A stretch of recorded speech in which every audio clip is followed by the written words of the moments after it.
হাতে মাত্র আর একদিন সময় রয়েছে।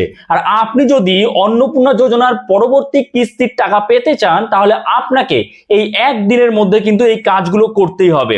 দেখুন, অন্নপূর্ণা যোজনায় আগের মাসে যারা অফলাইনে অ্যাপ্লাই করেছিলেন, যারা টাকা পেয়েছিলেন, তাদের কিন্তু কোনো রকম নিশ্চয়তা নেই যে আগামী অর্থাৎ 1 জুলাইতে আপনি টাকা পাবেন বা তারপরেও টাকা পাবেন, তার কোনো নিশ্চয়তা নেই। ভালো করে শুনবেন, ভালো করে বুঝবেন। প্রথমত এটা কেন বলছি এবং আপনাদের এখন কি করতে হবে সেটাও আপনাদের কিন্তু ভালো করে বুঝতে হবে। দ্বিতীয়ত, অনলাইনে যারা এন্ট্রি করেছিলেন তারা কি করবেন, তারা কি করে বুঝবেন যে আগামীকাল আপনি টাকা পাবেন কি পাবেন না? আর যারা অফলাইনে অ্যাপ্লাই করেছিলেন একবারও টাকা পাননি, তারা কি করে বুঝবেন যে আগামীকাল আপনি টাকা পাবেন কি পাবেন না? সবার প্রথমত, এখন কিন্তু কোনো রকম স্ট্যাটাস চেক করা যাচ্ছে না। মাঝখানে স্ট্যাটাস চেক করার জন্য কিন্তু একটা অপশন দিয়েছিল, এখন কিন্তু স্ট্যাটাসটা আবার চেক করা যাচ্ছে না যে আপনি আগামীকাল টাকা পাবেন কি পাবেন না, সেই স্ট্যাটাস চেক করা যাচ্ছে না। তাহলে এবার আপনি কি করবেন? 1 জুলাইতে আপনি কি টাকা পাবেন? দেখুন, আপনারা জানেন যে আমাদের মাননীয় মুখ্যমন্ত্রী শুভেন্দু অধিকারী এর আগেই বলেছেন যে 1 জুলাইতে অন্নপূর্ণা যোজনার টাকা দেওয়া হবে। কোন মাসের টাকা? জুন মাসের টাকা। জুন মাসে যারা টাকা পায়নি তাদের টাকাটা কিন্তু 1 জুলাইতে পেয়ে যাবে তারা। আবার জুলাই মাসে আবার যখন টাকা ছাড়া হবে তখন আবার তারা কিন্তু জুলাই মাসের টাকাটাও পাবে। অর্থাৎ একবারে 6,000 টাকা কিন্তু আপনারা পেতে পারেন। তবে হ্যাঁ, এখানে একটা কন্ডিশন আছে, একটা শর্ত আছে। শর্তটা হলো এই যে আপনি আপনার যে ফর্মটা সেটা কি ঠিকমতো ভেরিফিকেশন হয়েছে? কারণ স্ট্যাটাস তো এখন দেখা যাচ্ছে না। স্ট্যাটাস যদি দেখা যায় কোনো সমস্যা নেই, আমি যেই মুহূর্তে ভিডিও বানাচ্ছি এখন কিন্তু সার্ভার ডাউন রয়েছে, স্ট্যাটাস দেখা যাচ্ছে না। তো আপনারা অবশ্যই ট্রাই করে দেখবেন। এবার তারপরে আপনি কি করবেন? আমি কেন বলছি যারা আগে টাকা পেয়েছিলেন এবার টাকা নাও পেতে পারেন? কেন বলছি যারা আগে অ্যাপ্লাই করেছিলেন আগের মাসে টাকা পাননি এই মাসেও নাও পেতে পারেন? কেন বলছি যারা অনলাইনে অ্যাপ্লাই করেছিলেন টাকা তারাও টাকা না পেতে পারেন? প্রথমত, যে আপনাদের বুঝতে হবে অন্নপূর্ণা যোজনার টাকাটা কিভাবে হচ্ছে, কিভাবে দেওয়া হচ্ছে। আগে লক্ষ্মীর ভান্ডারের ক্ষেত্রে দেখা গেছিল ভেরিফিকেশন ঠিক মতো হয়নি, যে যা ফর্ম ফিল আপ করে জমা দিয়েছে টাকা পেয়ে গিয়েছিল কিন্তু, এবং সেখানে দেখা গেছে অনেক ফেক, অনেক ভুয়ো বেনিফিশিয়ারি যারা ছিল তারা কিন্তু টাকা নিয়েছে। কিন্তু বর্তমান যে সরকার তারা কিন্তু মোটেই চাইছে না, এবং আমরা নিজেরাও জানি যে কোনো ভুয়ো বেনিফিশিয়ারি যারা কিনা যোগ্য নয় টাকা পাওয়ার তাদের টাকা দেওয়া হোক, সেটা কখনোই আমরা চাই না, কারণ টাকাগুলো আমাদেরই টাকা। ঠিক তো এইবার সরকার চাইছে যাতে যারা সঠিক যারা প্রকৃত বেনিফিশিয়ারি তারা যেন টাকাটা পায়। এই কারণে এতটা সময় লাগছে, এবং আমাদের মাননীয় মুখ্যমন্ত্রী শুভেন্দু অধিকারী এর আগেই বলেছে 3 মাস সময় চেয়ে নিয়েছে অন্নপূর্ণা যোজনার সব ঠিকঠাক করার জন্য, সব টাকা দেওয়ার জন্য, নাম নথিভুক্ত করার জন্য, ভেরিফিকেশনের জন্য।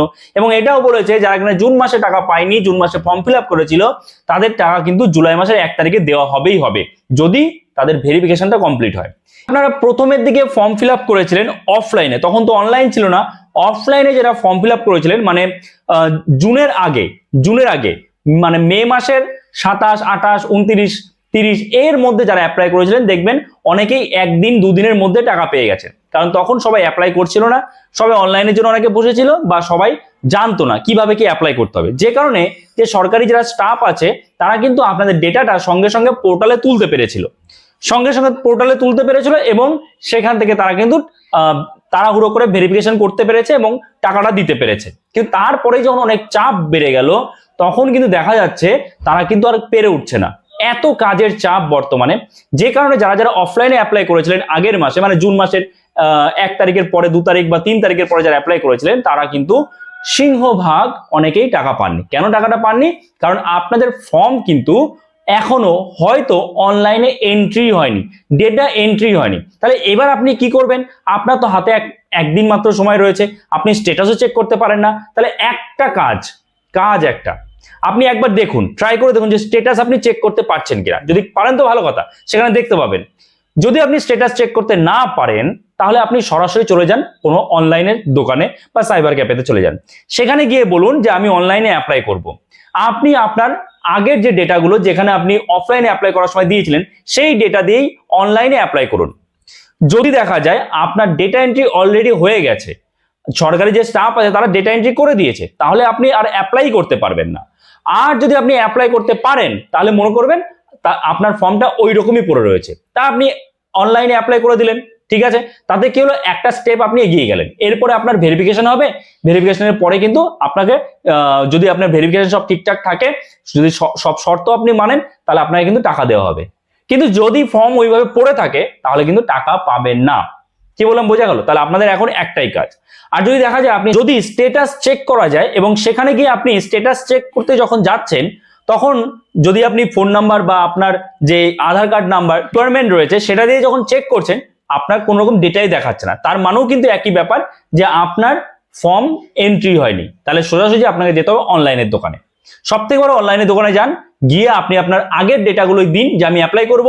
যদি দেখা যায় অ্যাপ্লাই হচ্ছে ভালো, তাহলে করে দিলেন, না হলে মনে রাখবেন আপনার ডেটা এন্ট্রি হয়ে গেছে, আর যদি হয় তো ডেটা এন্ট্রি হয়নি। বোঝা গেল? এই কাজটা আপনাকে করতেই হবে। যারা অনলাইনে অ্যাপ্লাই করেছিলেন তারা একবার স্ট্যাটাস চেক করে দেখুন, যদি স্ট্যাটাস চেক করা যায় তো, তা নাহলে আপনাদের জাস্ট কি করতে হবে, ওয়েট করতে হবে, কারণ আপনারা তো অনলাইনে অলরেডি অ্যাপ্লাই করেই দিয়েছেন, তাই না? তো আপনাদের আর কিছু করতে হবে না যারা অনলাইনে অ্যাপ্লাই করেছেন। সেটা 1 জুলাইতে যদি আপনি টাকা না পান তাহলে কি টাকা পাবেন না এই জুলাই মাসে? আর হ্যাঁ, পাবেন। প্রতি বুধবার করে কিন্তু এই অন্নপূর্ণা যোজনার টাকা দেওয়া হচ্ছে। তো 1 জুলাইতে যারা পাবেন না তারা পরের বুধবার আবার কিন্তু টাকা পাবেন। 1 জুলাইতে যদি আপনি টাকা না পান তাহলে পরের বুধবারের জন্য আপনাকে আবার কিন্তু ওয়েট করে থাকতে হবে। তার মধ্যে যদি আপনার ভেরিফিকেশন হয়ে যায় তাহলে আপনি টাকা পেয়ে যাবেন। এই হচ্ছে বিষয়। আশা করি আপনারা বুঝতে পেরেছেন। যে এখানে একটা প্রশ্ন আছে, অনেকেই প্রশ্ন করছেন যে আমি অফলাইনে জমা দিয়েছি আবার অনলাইনে অ্যাপ্লাই করতে যাচ্ছি, তা দুটো তে কোনো রকম সমস্যা হবে না তো? ফর্ম বাতিল হবে না তো? না, কোনো বাতিলের কোনো সমস্যা নেই। আপনি অফলাইনে জমা দিয়েছেন এবং আপনি যখন অনলাইনে আবার ফিল আপ করতে যাচ্ছেন এবং সেখানে যদি দেখা যায় আপনার ডেটা এন্ট্রি অলরেডি হয়ে গেছে, তাহলে আপনি যেমন অ্যাপ্লাই করতে পারবেন না নতুন করে, ঠিক তেমনি দেখা গেল আপনার অফলাইনে ফর্মটা ওইরকমই পড়ে আছে, আপনি অনলাইনে অ্যাপ্লাই করে দিলেন এবং তারপরে যারা সরকারি কর্মচারী আছে তারা আবার আপনার ফর্মটা নিয়ে অ্যাপ্লাই করতে গেল এবং অ্যাপ্লাই বা ডেটা এন্ট্রি করতে গেল, কিন্তু ডেটা এন্ট্রি করতে গিয়ে দেখলো যে এইটা আগে অ্যাপ্লাই হয়ে গেছে।